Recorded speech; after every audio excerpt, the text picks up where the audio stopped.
Summary of Harry Potter and the Deathly Hallows by J.K. Rowling. Snape tells Harry at Malfoy Manor that the Order of the Phoenix will move him in a few days.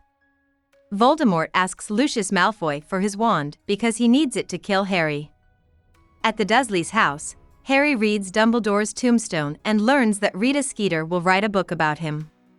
Harry thinks that he can see Dumbledore's eye in a magic mirror.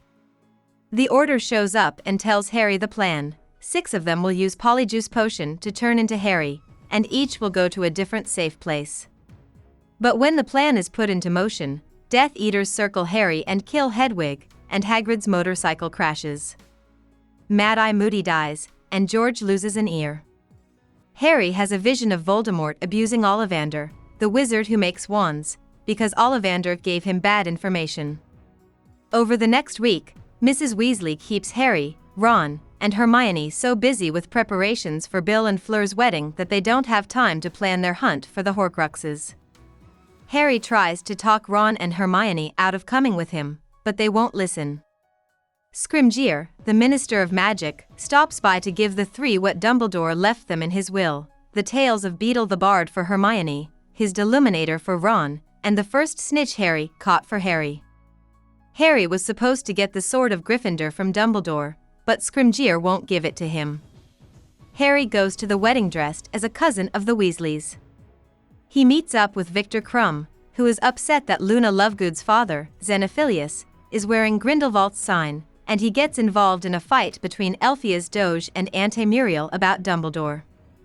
Muriel says that not much is known about Dumbledore's past. A Patronus comes and tells Harry that Voldemort has taken over the Ministry of Magic. Hermione and Harry and Ron quickly appear in the middle of London.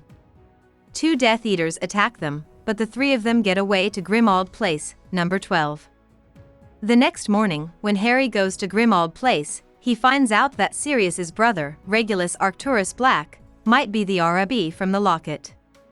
He calls for Kreacher, who says that Regulus did try to hurt Voldemort. Kreacher is sent after Mundungus because he stole the real horcrux. Lupin comes back later and offers to help the 3, but Harry turns him down. Soon after, Kreacher comes back with Mundungus, who says that Dolores Umbridge took the locket. The 3 of them start making plans to get into the Ministry and steal it back. Using Polyjuice Potion to look like workers, the 3 sneak into the Ministry of Magic, where Harry finds that Moody's magical eye is being used to watch on employees. He steals it and then uses stun on Umbridge while she is in court trying Muggleborn people.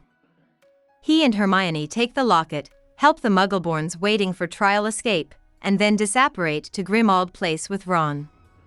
But a Death Eater holds on and comes with them, and he sees Grimmauld Place. Hermione takes them to a field in the middle of nowhere, where they set up camp and start moving around the countryside.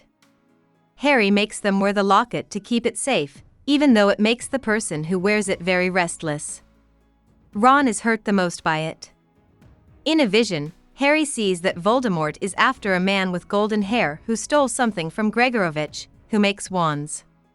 Harry, Ron, and Hermione hear people coming one wet night.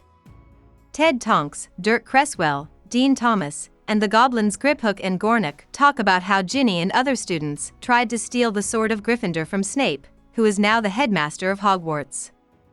Goblins laugh about how the sword at Hogwarts isn't real. Hermione pulls out the picture of Phineas Nigellus that she stole from Grimmauld Place so she can ask him about things at Hogwarts. He tells her that Dumbledore last used the sword to destroy a ring. Harry and Hermione are happy to have figured out that Dumbledore gave Harry the sword so he could destroy horcruxes. Ron, on the other hand, is not pleased, and he leaves in a rage. Hermione weeps for a long time. Hermione agrees to go to Godric's Hollow around Christmas. When she and Harry dress up as Muggles, they find the graves of Kendra and Ariana Dumbledore, as well as the graves of Lily and James. As they are leaving town, an old woman named Bathilda Bagshot stops them and asks them to her stinky house. Harry finds a picture of the thief with golden hair and asks Bathilda for the sword as he follows her upstairs. To his shock, Nagini comes writhing out of Bathilda's body in a horrible way, and Hermione just barely gets them out alive. Harry goes into Voldemort's mind and remembers the night he killed his parents. When he wakes up, he finds out that his wand broke in the fight, and Hermione tells him that she took Skeeter's history of Dumbledore from Bathilda. This lets them figure out that the thief is Dumbledore's friend Grindelwald. Harry is upset to find out that when he was young, Dumbledore toyed with the idea of taking over Muggles. A few nights later, while Harry is keeping watch, a golden doe comes up to him and takes him to a frozen pool. At the bottom is the sword of Gryffindor. Harry takes off all his clothes and jumps, but the horcrux tries to choke him. He wakes up on the bank, where Ron has saved him and taken the sword. Harry lets Ron stab the horcrux, and before it dies, it says all of Ron's worst worries. Hermione is angry that Ron is back. Ron says that the Deluminator led him back, that there are people called Snatchers looking for wanted people, and that saying Voldemort's name warns the Ministry. He gives Harry an extra wand. After seeing the strange sign in the tales of Beedle the Bard and in Dumbledore's biography, Hermione demands that they go see Xenophilius to find out what it means. He tells them nervously that it's the mark of the Deathly Hallows, which are 3 things: the Elder Wand, the Resurrection Stone, and the Invisibility Cloak, that make a person master of death. He also tells them that Luna was taken by the Death Eaters and tries to turn them in. They get away, and Harry can't stop thinking about finding the Hallows. One night, Harry says Voldemort's name by mistake, and Snatchers, including Fenrir Greyback, show up. Hermione puts a curse on Harry's face so that he can't be seen, but Greyback can still see him. He takes Dean and Griphook and the other people he has captured to Malfoy Manor. There, Bellatrix Lestrange is scared and angry to see the Sword of Gryffindor, which is meant to be in her Gringotts vault. She hurts Hermione, and Harry asks Griphook to tell him that the sword is not real. Harry looks at the broken mirror and sees Dumbledore's eye. He then asks for help. A minute later, Dobby shows up and starts to disapparate with Luna and Ollivander, who are being held in the basement.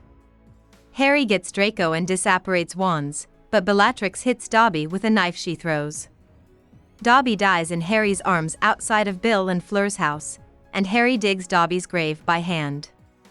Harry now knows that Voldemort wants the Elder Wand, which belonged to Dumbledore, but he decides to focus on finding the horcruxes instead. With Griphook, the 3 start making plans to break into the Gringotts vault of the Lestranges by having Hermione pretend to be Bellatrix. In return for the sword, they agree to give it to Griphook later. The plan mostly works. They steal another horcrux and escape on the dumb dragon that guards the vaults, but Griphook gets away with the sword. But when they land, Harry can see that Voldemort knows they are going after his horcruxes. Voldemort thinks there is one at Hogwarts, so Harry demands that they have to go there before he does. They apparate into Hogsmeade, which sets off alarms, but Aberforth Dumbledore, the bartender at the Hog's Head and Dumbledore's brother, saves them. He tells them the truth about Ariana, which is that Muggle boys hurt her and made her hide her magic, and that Dumbledore felt burdened by her. He tells Harry to give up on Dumbledore's plan, but Harry is determined to get into Hogwarts. Aberforth agrees, and Neville goes to get a painting of Ariana. Neville and other students have been hiding in the Room of Requirements, and they can't wait to fight Snape. Harry reluctantly lets them help him look for Ravenclaw's crown, which he thinks is the last horcrux. Harry is caught by Death Eater Electo Caro in the common room of Ravenclaw, but Luna and McGonagall save him. McGonagall, Sprout, and Flitwick have a duel with Snape. When Snape goes to join Voldemort, McGonagall, Sprout, and Flitwick start to protect the school. Harry makes sure that the diadem is the last horcrux while Ron and Hermione sneak into the Chamber of Secrets and use a basilisk fang to destroy the cup horcrux. They all go into the Room of Requirement, which is where things are kept, but Draco, Crabbe, and Goyle stop them. They find the diadem, but Crabbe summons Fiendfire, which destroys the horcrux, but Crabbe dies in the fire. When people from the Order of the Phoenix show up, the fight starts. Harry sees Fred die and huge spiders carry Hagrid into the Forbidden Forest. In the Shrieking Shack, Voldemort is with Nagini, and Harry sneaks up on them to kill Nagini, who is also a horcrux. Instead, he watches as Snape is killed by Voldemort and then leaves. Before he goes, Snape helps Harry remember things. Harry looks through the pensieve to see the memories. He finds out that Snape has been working for Dumbledore the whole time because he has loved Lily since they were kids. He also finds out that he is the last horcrux and needs to die freely at Voldemort's hands. Harry finds the resurrection stone in the snitch. He uses it to bring back his parents, Sirius and Lupin, who died in the fight. Harry dies because of Voldemort, and Dumbledore is waiting for him in a dreamy, white place. Dumbledore says nice things about Harry, tells him he is still alive, and talks about how he planned Harry's trip. Harry understands that he is the true master of the Elder Wand because Draco disarmed Dumbledore before he died, and then Harry disarmed Draco. Harry makes the choice to go back to life. He acts like he's dead, and Narcissa Malfoy tells a lie that he's dead so she can get to Hogwarts and find Draco. Hagrid gets Harry out of the forest by carrying him. Voldemort tries to punish Neville by putting the Sorting Hat on his head and setting him on fire, but his spells don't work right, so Neville gets away and kills Nagini. Bellatrix is killed by Mrs. Weasley, and Harry gives Voldemort a chance to change his mind. Harry casts a disarming spell in response to Voldemort's killing curse, which makes the killing curse go wrong. Voldemort dies. Harry fixes his own wand with the help of the Elder Wand. Harry and Ginny's son, Albus Severus, went on the Hogwarts Express when he was 19 years old.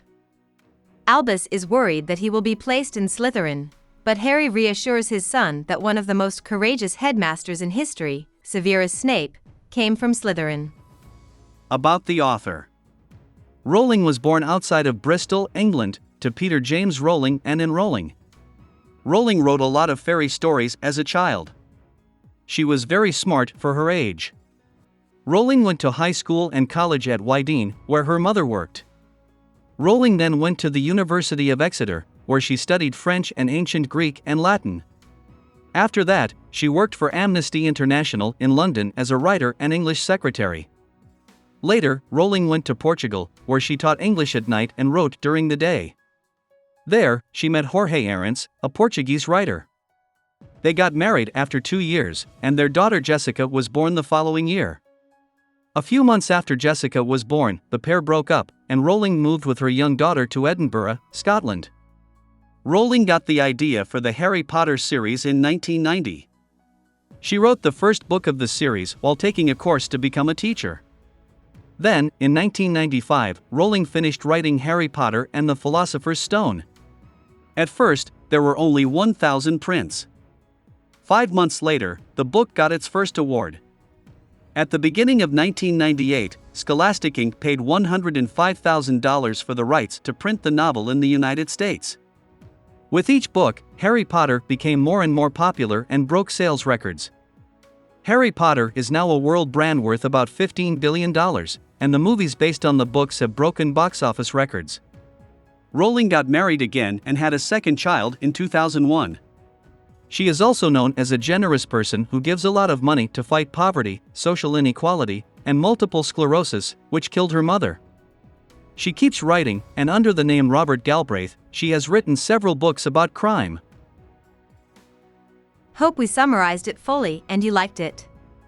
Please hit the like button and subscribe to our channel so that we are motivated to create more videos.